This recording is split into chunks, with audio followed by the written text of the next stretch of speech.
thing except Okay. No, we can't see it. Can't see it. Can't see the title page. Right. we see your handsome face. Okay. Right. There it goes. It's coming. Yes. There we go. Right. Okay.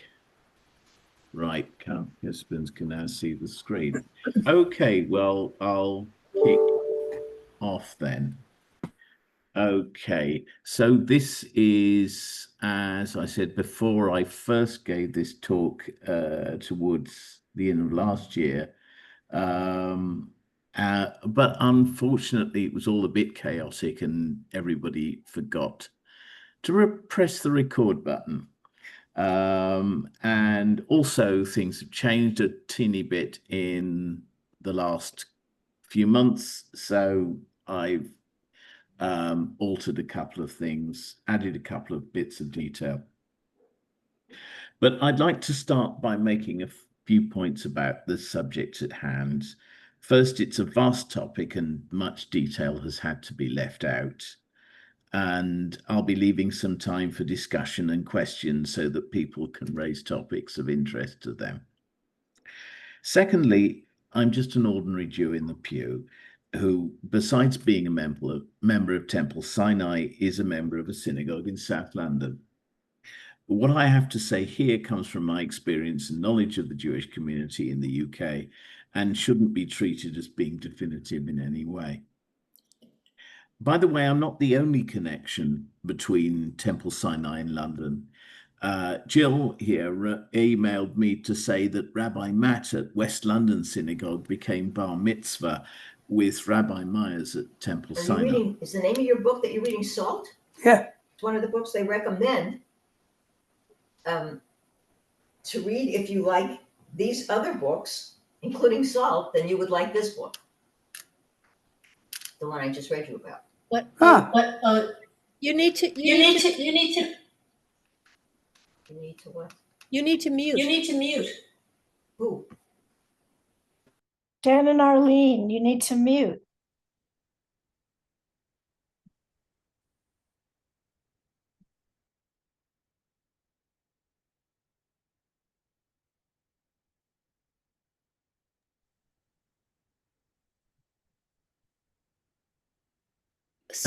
So excuse me, but what was his name? Rabbi Matt. I don't know his last name. Matt Turchin. Oh, yes, that's it. Oh, he's my good friend. Right? I've known him for years. Okay. Right. Lastly, I've assumed that there may be people who might not be very familiar with Britain, and I'd appreciate some idea of the context, and might appreciate some idea of the context in which the Jewish community operates. So if you do know Britain well, I apologize if I tell you much that you already know. So we may think that the UK and the US are very close. The UK likes to think it has a special relationship with the US, and many Americans think of the UK as the point of origin of much of the country's culture. The UK, however, is quite different in a number of ways, and not just driving on the left-hand side of the road. As we shall see during the course of this talk, many of these structures in British society are reflected in the makeup of the Jewish community. To take politics for a start, thanks to the settlement of 1688, it is Parliament that is sovereign rather than the monarch or the people. Unlike the US, the UK doesn't have a two-party system, but a multi-party system in which there are two major parties. The identity of those two parties is different in different parts of the UK. In the English North and Midlands, those two parties are the Conservatives and Labour. But in Scotland, they're Labour and the Scottish National Party, and in Northern Ireland, the Democratic Unionist Party and Sinn Féin. Britain, like most Western countries, is ethnically and religiously diverse. Substantial immigration from Ireland and other parts of Europe in the 19th century was followed after World War II by large-scale immigration from Britain's former colonies, especially in the Caribbean and South Asia. This has been followed in more recent years by immigration from former African colonies, especially Nigeria and Somaliland. This change in the UK's ethnic makeup is reflected in changes in Britain's religious outlook. In 2021, for the first time, the census held every 10 years showed that Britain no longer had a Christian majority. Many of the white population no longer felt attached to a religion, while adherents of other religions, such as Hinduism, Sikhism, and especially Islam, are well represented. Unlike the officially secular US, the UK has not one but two official churches. In Scotland, the Calvinist Church of Scotland, and in England, the Church of England, of which the monarch is the temporal leader. The Archbishop of Canterbury is the spiritual leader of the entire Anglican Communion, which is mostly spread throughout the Commonwealth, as well as bodies like the Episcopalian Church in the United States. The established nature of the Church of England is reflected by the fact that the bishops are formally appointed by the monarch in consultation with the Prime Minister, and that senior bishops have seats in the House of Lords of right. The power of the Church does not end with Parliament. Unlike the US, there is no First Amendment. Thousands of state-run schools are governed by the Church of England and the Catholic Church, and there are a few Muslim and Jewish state schools as well. The UK is very much an urban country. Nearly 85% of the population lives in urban areas.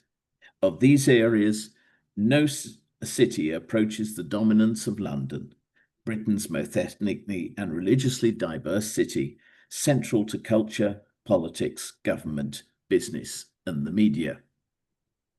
The other striking thing about the UK is that, unlike the US, about half the population describes itself as working class and only about 40% as middle class. Consequently, perceptions of class differences play a much bigger role in British life than they do in the US. In politics, in common with other European countries, this has been reflected in the much greater popularity of socialism and socialist ideas in the UK and their influence in public life, particularly in the Labour Party. Before going on to ways in which the Jewish community in the UK reflects British society at large, we will understand the context better if we take a look at a bit of Jewish history in the country. The first English Jews were Ashkenazis who came to the country in the wake of the conquest of the country by William the Conqueror in 1066.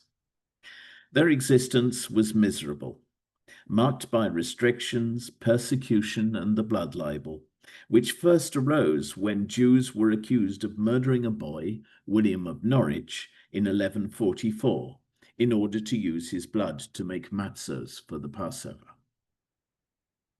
There followed a series of pogroms, most notably in York in 1190, before Jews were expelled altogether from Britain 100 years later. For 366 years, no Jews were allowed in Britain. Although a few Jews lived illegally in England in the early 17th century, the community of today dates its foundation to 1656, a time when England had deposed its king in a series of civil wars and was ruled as a Christian republic by Oliver Cromwell. A number of events led to the re-establishment of the Jews in England, notably an entreaty from Rabbi Manasseh ben Israel in Amsterdam to allow Jewish merchants to come and settle, as they would bring honor and profit to England and pray for its government. The first Jews to come were largely Sephardi merchants whose ancestors had been expelled from Spain and Portugal in the 1490 and had settled in the Netherlands. As non-Christians, the new arrivals were barely tolerated. Samuel Pepys wrote with horror about his visit to a synagogue on Simchat Torah in 1663. But the community persisted, building the congregation of Spanish and Portuguese Jews at Bevis Marks in the City of London in 1701, still in use today. Though a trickle of Ashkenazi immigrants arrived from Germany during the course of the 18th century, the community remained predominantly Sephardi until the early 19th century, when the religious tests that prevented non-members of the Church of England from voting, acting as public officials, serving on juries, and many other offices were abolished in the wake of the Enlightenment. The first Jew was admitted to the bar in 1833, the first Jewish Lord Mayor of London, elected in 1855, and the first Jewish Member of Parliament, Lionel de Rothschild, took his seat in 1858.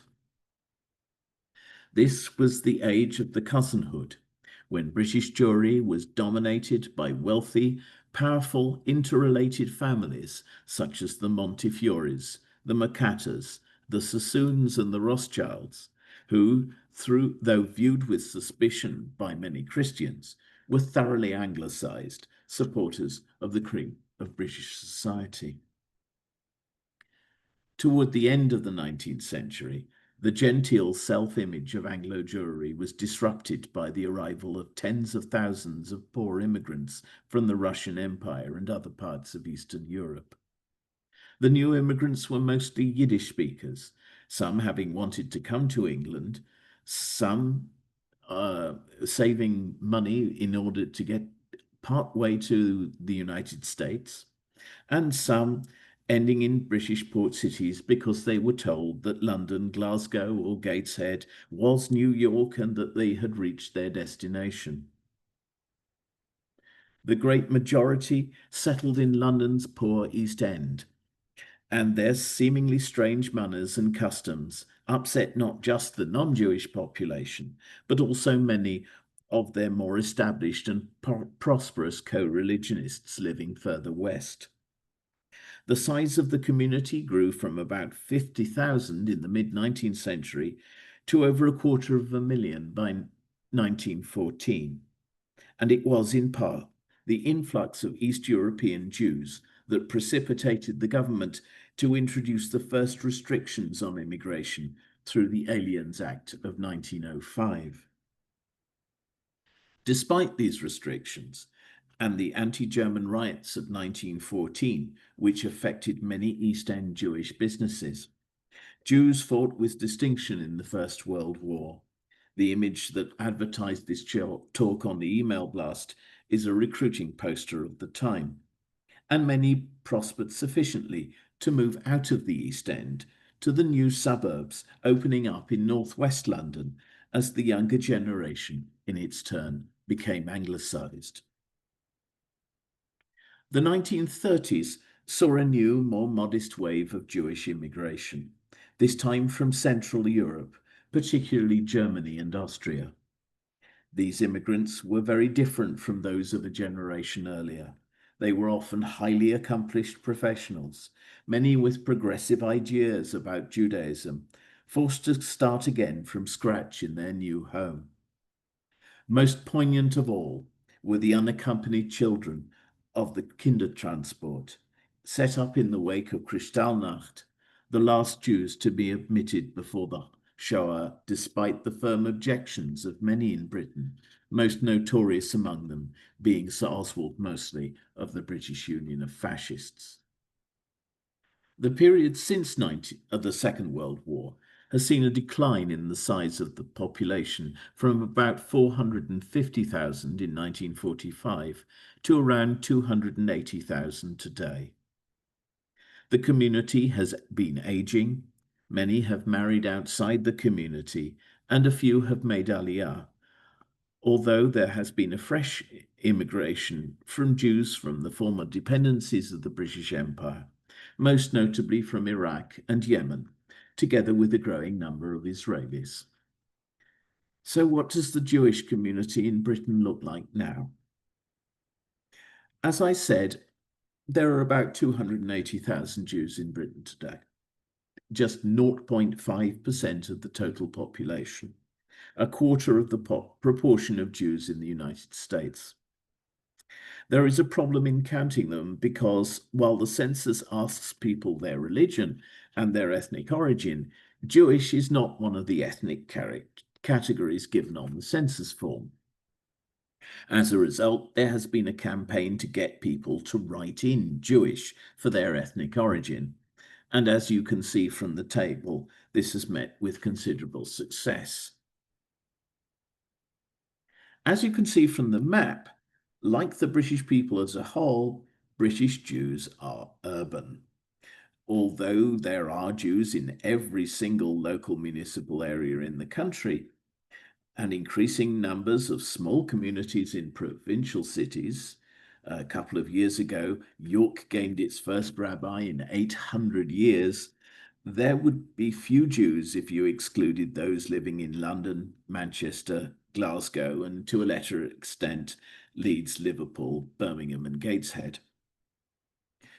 Just as Britain is London dominated, the absolute majority of British Jews live in London, particularly North London and the outer suburbs of Hertfordshire. So how does the way the community is organised reflect the power structure in Britain? There is no sovereign parliament in the Jewish community, but there is a representative body, the Board of Deputies of British Jews. It was founded in 1760. The minutes of its first meeting are in Portuguese, and it has representatives of synagogues, schools, charities, and other communal bodies across the spectrum. Well, nearly across the spectrum. The strictly Orthodox left when the board allowed representatives of Reform and Liberal Jews. And the board talks to the government and the wider community about issues of interest to the Jewish community as a whole, such as anti-Semitism, religious education, relations with Israel, circumcision, and kosher slaughter. It should be noted, though, that there has been recent controversy about the public criticism by some Reform and Liberal deputies of the actions of the Israeli government, which may yet jeopardize the relations between non-Orthodox Jews and the board. There is no official head of the Jewish community, but in the mid-19th century, prominent Jews decided to replicate the then considerable power of the Archbishop of Canterbury in the office of the Chief Rabbi. The Chief Rabbi is the head of the United Synagogue, and just as the Archbishop of Canterbury is the head of the Anglican Communion, the Chief Rabbi's ecclesiastical authority includes modern Orthodox denominations across the Commonwealth. Although he is treated as a de facto spiritual head of the Jewish community by non-Jews, his authority is not recognized by non-Orthodox Jews and strictly Orthodox Jews. And there have been considerable tensions between Jewish denominations, particularly during the tenure of the previous chief rabbi, though relations appear to be more friendly under the current incumbent, particularly with cooperation during COVID and the chief rabbi's participation in the cross-communal learning event, Limud. So how does the way the community look like reflect Anglo-Jewish history? Just as the Bevis Mark Synagogue was founded in 1701 and it's still going, so is the Spanish and Portuguese community to which it belongs, which back in the 17th century dominated British Jewry. Today known just as S&P community, it accounts for about 2% of British Jews today. In the 1840s, a group of worshippers from Bevis Marks living in prosperous West London wanted to set up their own minyan. The Bevis Marks synagogue refused permission, and so the worshippers, together with a few Ashkenazi friends, established the West London Synagogue, which was denounced by the chief rabbi, and so the first Reform synagogue in Britain was born. Although nominally similar to Reform synagogues in Germany and the United States, in fact it was much more conservative and took decades to allow mixed seating. Today's movement for Reform Judaism is rather more progressive, in large part thanks to the immigration of rabbis from Germany from around the Second World War, but it is still more conservative than Reform Judaism in the United States. And just about 20% of British Jews are Reform. Just as the default denomination for Christians in the 19th century was the State Church of England, so the United Synagogue became the default denomination for British Jews. Shunning arranged marriage, worshipping in Hebrew, but with sermons in English, the United Synagogue is the mainstream modern Orthodox denomination for Ashkenazis in the UK. Its head is the chief rabbi, and it also presides over most Jewish state schools.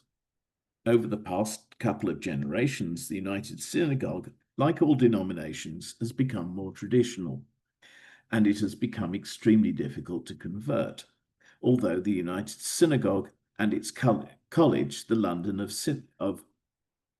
College of Jewish Studies, no longer trains rabbis. This closure has resulted in an increasing number of strictly Orthodox rabbis being appointed, presiding over congregations who are much less conservative than they are. Just about half of British Jews belong to the United Synagogue. The influx of Jews from Eastern Europe has had three main effects on the religious makeup of British Jewry. Firstly, there were those who maintained traditional Jewry and remained strictly Orthodox. The strictly Orthodox are to be found mainly in North London, in Stamford Hill and Golders Green, but also in northeast England at the renowned yeshiva of Gateshead.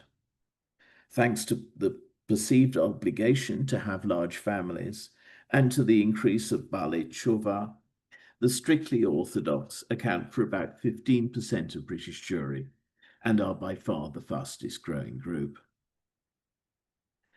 The second group who was those who were not so strict, but felt alienated by the anglicized grand synagogues of the United Synagogue, preferring small Orthodox prayer houses of the Eastern European style, which once dotted the East End of London.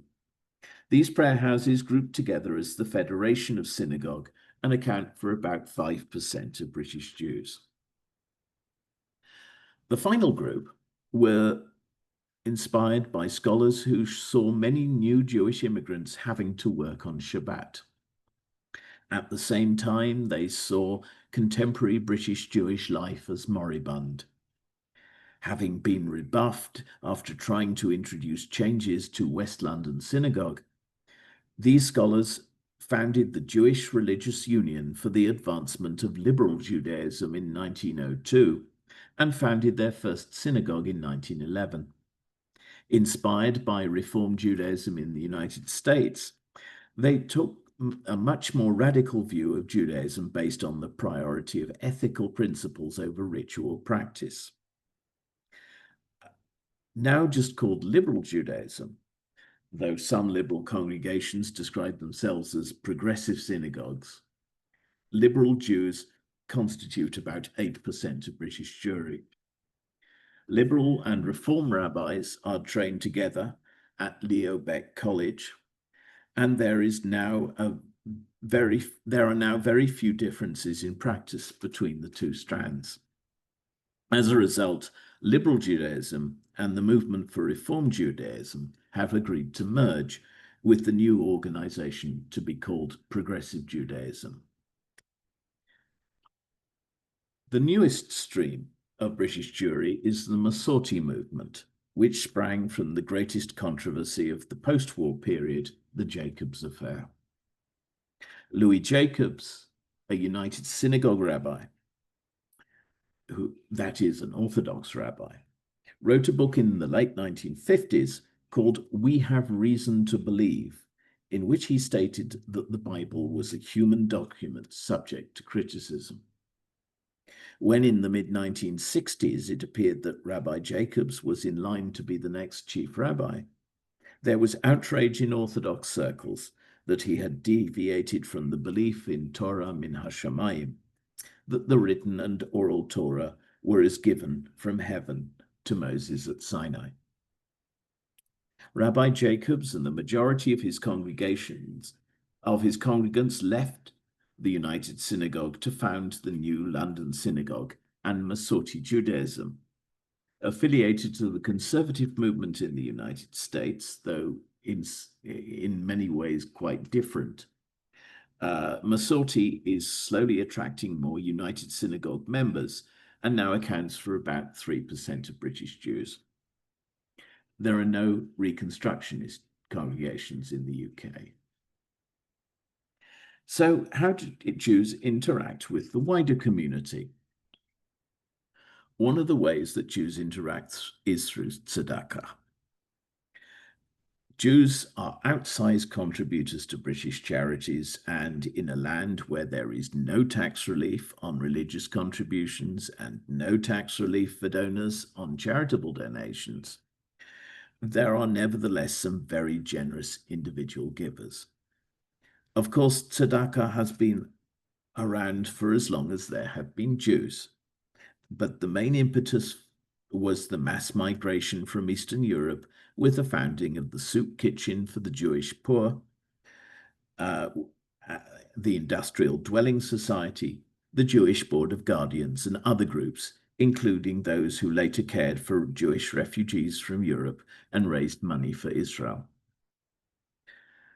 Over the last half-century, we have seen a change in British Jewish tzedakah, from being mainly concerned with the community's own problems to living out Jewish values in support of the elderly, those with learning difficulties, whatever their background, and by charities such as Jewish Care and Norwood.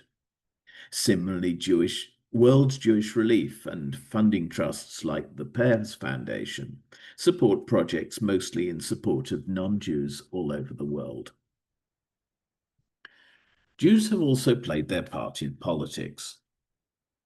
As I've said, the first Jew took his seat in Parliament in the mid-19th century, and though in those days most Jews were supporters of the Liberal Party, which supported the interests of merchants and business in opposition to the landed aristocracy. In the 20th century saw the rise of the Labour Party, representing the interests of labour unions and the working class. In those years, the Jewish East End was firmly Labour, in some parts even communist territory, and the balance of Jewish support drifted towards Labour. However, after World War II, a combination of rising standards of living, moving from the inner city to the outer suburbs, and the rise of Marxist and Scottish and Irish nationalist support for the Palestinian cause after 1967 attracted many Jews to the Conservative Party. The election of Jeremy Corbyn, a man whom over 80% of Jews thought was an anti-Semite, as leader of the Labour Party in 2015, led to a collapse in the Labour vote among British Jews in the general election of 2019.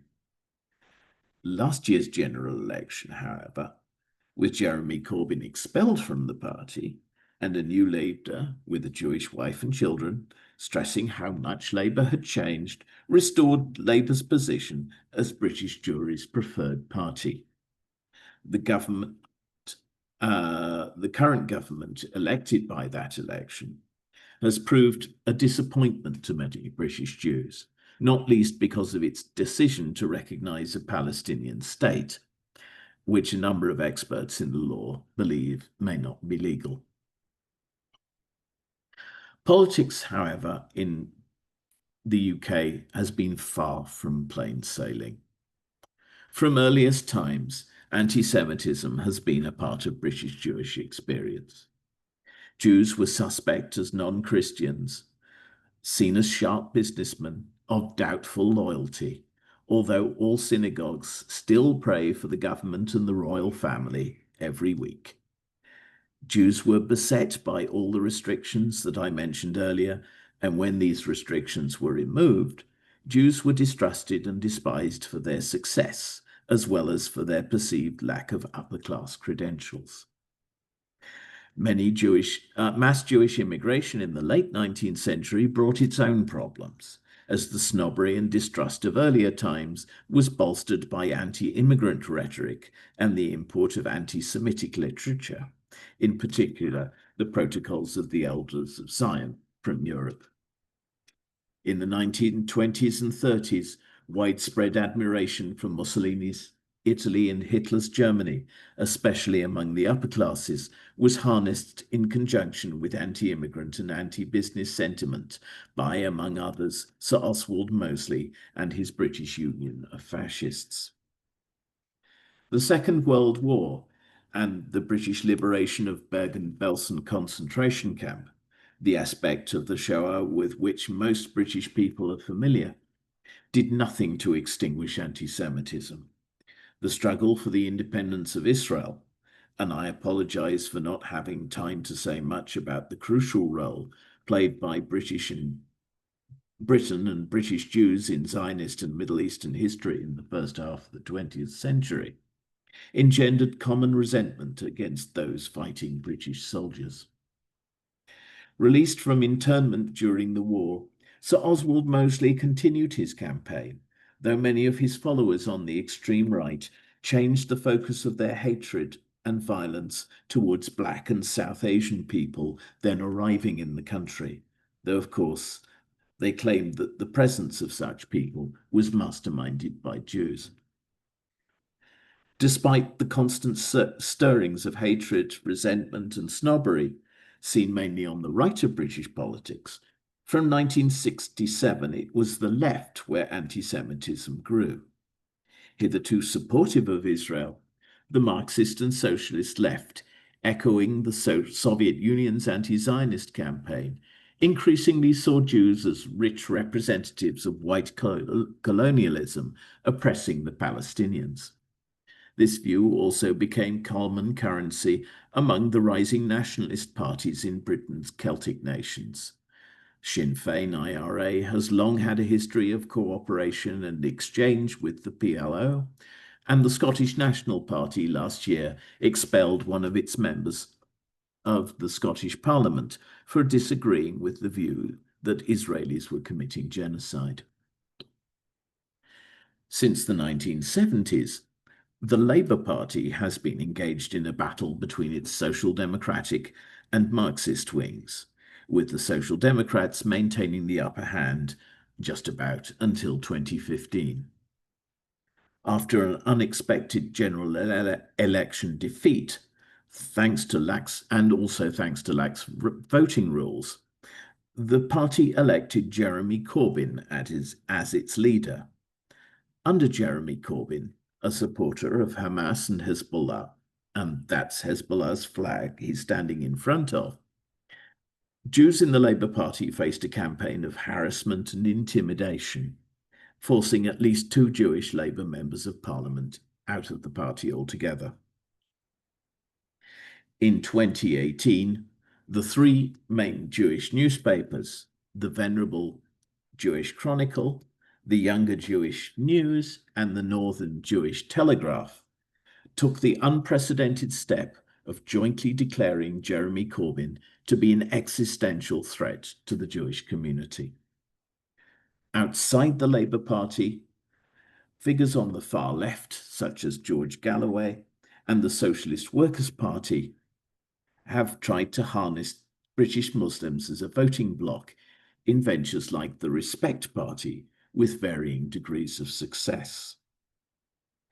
Since the 1980s, British Muslims have been an increasingly powerful factor in British politics, and it has been largely Muslims, supplied with placards from far-left organisations, that made up the bulk of the pro-Palestinian demonstrators in central London every Saturday since October the 7th, reaching 80,000 at their peak. In the last few weeks, Corbyn has founded a new political party, as yet without a name, with a focus on Gaza, although many doubt that the party will gain significant support outside the Muslim community. Yet British Jews have never given in to anti-Semitism. In 1921, Jewish journalists helped the Times of London expose the protocols of the Elders of Zion as a forgery. In the 1930s, British Jews fought the black shirts of the British Union of Fascists when they tried to march through Cable Street, a heavily Jewish area in the East End. In the years after the war, the 43 group of Jewish war veterans took to the fight to Mosley and his followers in 1940s and 50s, while later Jews founded Searchlight, an organization that infiltrated and exposed the handiwork of the far right. More recently, the Community Security Trust has been established to monitor anti-Semitism, provide training and security to the humblest Jewish gathering, while volunteers from Shomrim help in strictly Orthodox communities. In response to the behavior of the Labour Party under Jeremy Corbyn, the campaign against anti-Semitism was launched. It has been vocal in helping to bring the difficulties British Jews face, such as being 5 times more likely than anyone else to be the victim of a racist incident, to prominence, and to encourage Jews to proclaim their identity with pride. Last December, nearly 40,000 people braved the pouring rain to come out in support of one of their marches. The last few years, especially since October the 7th, have not been easy. The number of anti-Semitic incidents has exploded. British Jews need heavy security, and if you go to a synagogue in London, let it know when you're coming and bring ID to prove who you are. The media, especially the BBC and The Guardian, relay Hamas figures uncritically while portraying British Jews as all wearing Hasidic attire. There has been a somewhat less unrest on campuses in the UK than in the United States, but it's still happening. And all of this is tiring. Many Jews have discussed making Aliyah, even if very few actually go. But there is hope. Non-Jewish revulsion at Corbyn's anti-Semitism was one of the reasons that Labour lost the general election of 2019. And there have been comparatively few violent incidents against British Jews, and so far, thank God, no murders. The UK is probably still the best country in Europe in which to be Jewish. Britain is still seen as a Malchut Chesed, literally a kingdom of kindness, and many Jews are thankful to belong to such a nation. Thank you very much.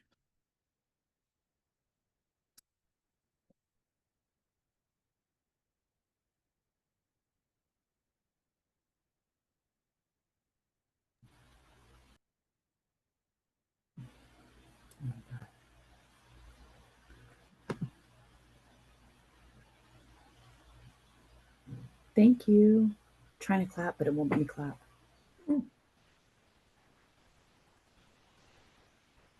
That was amazing. Do people have any questions?